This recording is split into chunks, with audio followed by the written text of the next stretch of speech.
আলাইকুম দর্শক, আফিয়া সিয়াম্মি রেসিপিতে আপনাদের সবাইকে স্বাগত। আজকে আপনাদের দেখাবো ছানা দিয়ে তৈরি সুস্বাদু কাঁচাগোল্লা। চেষ্টা করেছি খুব সহজেই তৈরি করতে, আশা করি বুঝতে কোনো অসুবিধা হবে না। ও হ্যাঁ, যারা আমার চ্যানেলটি সাবস্ক্রাইব করেছেন তাদেরকে অসংখ্য ধন্যবাদ। আর যারা সাবস্ক্রাইব করেননি তারা এখনই সাবস্ক্রাইব করুন এবং আমাদের ফেসবুক পেজটিতে লাইক দিন, শেয়ার করুন। ডেসক্রিপশন বক্সে এর লিংক দেওয়া আছে। তো চলুন দেখে আসি কিভাবে তৈরি করা হয় ছানা দিয়ে তৈরি কাঁচাগোল্লা।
তৈরি হয়ে গেল মজাদার এবং সুস্বাদু ছানা দিয়ে তৈরি কাঁচাগোল্লা।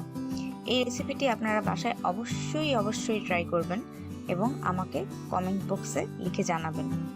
পরবর্তী ভিডিওটি পেতে সাবস্ক্রাইব করুন এবং বেল বাটনটি ক্লিক করুন। ভিডিওটি লাইক দিন এবং শেয়ার করুন। আল্লাহ হাফেজ।